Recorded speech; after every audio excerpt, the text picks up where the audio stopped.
Bonsoir à toutes et à tous, 18h sur le plateau de votre journal, c'est l'heure de retrouver votre point info en direct sur l'actualité en Vendée. La forêt est-elle accessible à tous les publics? Pas tout à fait, à en croire les personnes handicapées. Le manque de mobilité pour les uns, l'accès difficile à la connaissance pour d'autres, à chacun sa raison pour vouloir des espaces naturels plus faciles à appréhender. À La Roche-sur-Yon, les étudiants en génie biologique s'essaient au TP virtuel. L'université vient d'acquérir des casques et des joysticks pour s'exercer sur des travaux pratiques sans aucun risque. Enfin, partez ce soir à la découverte de ces métiers méconnus autour du skipper Thomas Coville. Ils sont nombreux à travailler à terre autour du Sodebo Ultime 3. Découverte en fin de votre édition. Ce week-end, le parc d'activités Biotopia proposait un rendez-vous nommé La Forêt pour tous. Des visites étaient organisées pour les personnes à mobilité réduite, pour les aveugles ou encore les sourds. Autant de parcours qui témoignent des difficultés rencontrées par les publics handicapés. Alors la forêt est-elle accessible à tous? Élément de réponse dans ce reportage. Je veux pas emprunter des chemins qui sont pas aménagés. Parce qu'il faut savoir qu'un fauteuil, ça crève. Accéder à la forêt relève parfois du casse-tête pour les personnes à mobilité réduite. Avec les racines, les pommes de pin ou comme ici en bord de mer, le sable, difficile de rentrer profondément dans les espaces boisés. On peut quand même aller dans la forêt, mais après on ne peut pas aller dans les pistes faites pour les randonnées pédestres, etc. Les pistes cyclables deviennent une voie privilégiée, mais pas question pour les personnes à mobilité réduite d'imposer des aménagements partout en forêt. On est à l'abri du vent, on est quand même en contact avec la forêt. On peut entendre les oiseaux chanter. Je comprends parce qu'on ne peut pas tout faire non plus pour les handicapés. La nature, c'est sauvage. Il ne faut pas tout bétonner non plus. Du côté de ce public, le problème est tout autre. Atteints de surdité, il n'est pas toujours facile pour eux de se familiariser avec ce qui nous entoure. Dans cet atelier, par exemple, une initiation à la sylvothérapie est proposée en langue des signes. Les curieux sont très heureux de profiter de cette opportunité.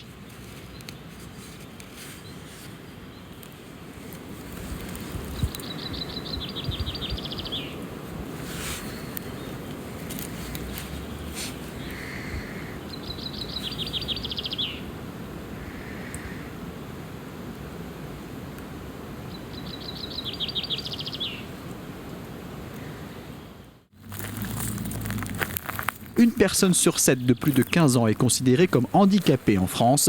Selon Stéphanie, des progrès sont nécessaires pour ce large public, aussi bien en langue des signes que de manière générale. On est loin quand même à ce que tout soit vraiment accessible, que ce soit pour des visites culturelles, que ce soit dans l'éducation, que ce soit dans l'accès aux soins. L'accès à la nature, à la forêt, comme il y a un déficit d'accessibilité en langue des signes de façon générale, ça en fait aussi partie. Donc moi, si je peux mettre ma pierre à l'édifice, c'est ce que je fais. Depuis 2005, une loi impose l'égalité des droits et des chances pour les personnes handicapées, mais les espaces naturels ne sont pas concernés.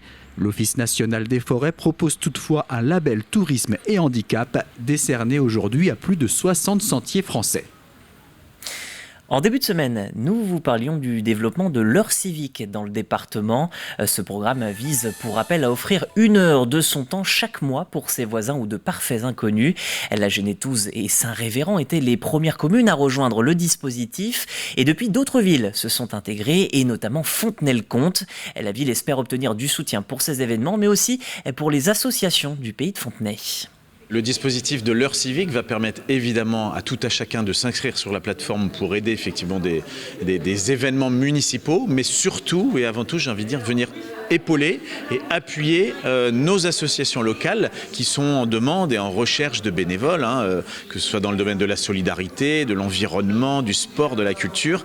Grâce à ce dispositif, la commune va être une sorte de plateforme qui va permettre de relayer vers les associations qui sont en demande de bénévoles. Donc à la fois le service des quartiers, puis le service du CCS, donc il va pouvoir gérer cette notion de solidarité, de l'heure civique. Et puis nous, on sera le relais auprès des associations et puis des événements municipaux pour que nos bénévoles puissent être attachés à un projet, à un programme, à une association. Éducation, la réalité virtuelle au cœur des travaux pratiques des étudiants en génie biologique du campus lyonnais de l'Université de Nantes. Cet outil pédagogique est utile puisqu'il permet de simuler des manipulations sans risque. Un financement, le deuxième, vient d'ailleurs d'être accordé pour permettre l'achat de casques de réalité virtuelle. Découverte avec Alix Lanos. Casque sur les yeux, ces étudiants en deuxième année de génie biologique à l'IUT de La Roche-sur-Yon sont en plein travaux pratiques d'écotoxicologie et manipulent virtuellement des tubes à essai.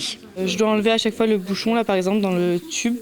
Du coup avec le simple joystick là, je fais un mouvement vers l'avant et ça l'enlève le bouchon. À l'université, on n'avait pas forcément les dernières technologies parce qu'elles sont coûteuses et parce que même quand on en a une, on a un appareil, mais on a 12 étudiants en face. Donc l'idée, c'était, est-ce qu'on ne peut pas faire une partie de notre enseignement sous forme virtuelle ? Lancé en 2016 grâce à des financements de l'IUT et de la région, le projet, actuellement en phase d'expérimentation, répond à différentes problématiques. Plus de droit à l'erreur, plus de finalement d'essais. Et d'auto-formation. Et ils abordent finalement des technologies qu'ils ne pourraient jamais aborder. Et quand ils vont aller dans le monde industriel, ils sauront qu'ils ont fait ça. Alors certes, ils l'ont fait en virtuel, mais l'objet en lui-même, ils l'auront déjà vu, pratiqué, ils auront des séquences dans leur tête qui pourront les aider en fait à aborder l'objet en réel. Depuis l'année dernière et les premiers essais, des améliorations sur les scénarios notamment ont été apportés. Ces élèves font partie de la deuxième cohorte d'étudiants testeurs et même les plus réticents au départ reconnaissent tout l'intérêt du projet. J'avais déjà essayé la réalité virtuelle et j'avais eu vite la nausée, mal à la tête, tout ça. Et du coup, je me suis dit, là, faire tout un TP en réalité virtuelle, ça va être terrible. Et en fait, pas du tout. Ça s'est super bien passé. Déjà, ça permet de voir vraiment où est-ce qu'on a fait des erreurs. Parce que il y a différents modes et dans le mode libre, à la fin, on nous dit les erreurs qu'on a faites. Du coup, ça permet de s'améliorer pour la suite, quoi. Ça fait bizarre un peu, mais je pense que dans tous les cas, ça risque d'être ce qui va se passer dans les années à venir. Donc, il faut savoir s'y faire et s'y adapter. L'expérimentation de cette petite révolution pédagogique prendra fin en mars 2024. Le laboratoire de recherche pourrait alors passer à la réalité augmentée. Avant de partir en vacances, des élèves des écoles du pays de Fontenay-Vendée avaient rendez-vous à l'Hermenot. Une invitation à l'initiative du comité départemental olympique et sportif pour pratiquer des sports en vue des Jeux de 2024. Un athlète de la Team Sport Vendée était présent. L'après-midi a permis aux jeunes sportifs de découvrir des ateliers, une exposition sur les Jeux olympiques et des animations autour de la thématique de l'inclusion. L'idée, c'est de faire découvrir et de commencer à mettre le pied à l'étrier à nos jeunes à propos des Jeux Olympiques de 2024. C'est un événement important pour nous. On est fiers d'avoir adhéré au SDOS pour les Jeux 2024 et de pouvoir en faire profiter nos jeunes. Au niveau des activités sportives, ils ont déjà beaucoup de connaissances. Ils connaissent les activités, notamment les paralympiques. Ils nous surprennent des fois sur leurs connaissances. Sur les valeurs olympiques, par contre, on arrive un petit peu à les piéger, mais très vite, on les ramène à ce qu'ils vivent au quotidien dans leur école.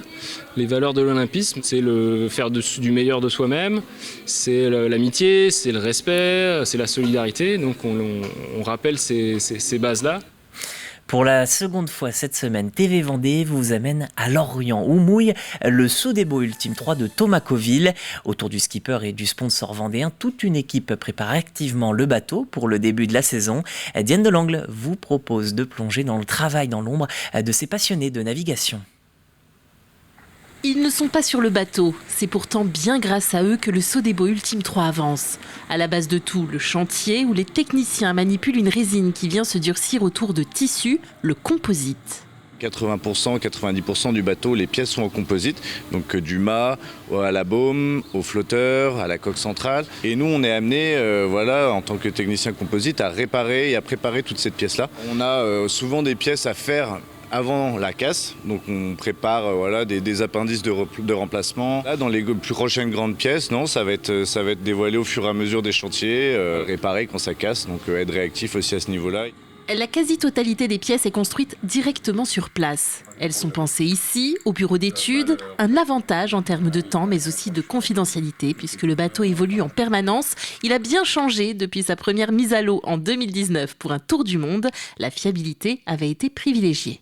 On a construit un bateau qui était Pas tout à fait volant la première année parce que pour la première course qu'on devait faire, on avait très peu de recul sur cette configuration volante et on avait prévu de le rendre volant par la suite, en se donnant à l'issue de cette course une feuille de route de développement avec un certain nombre de choses qui allaient évoluer.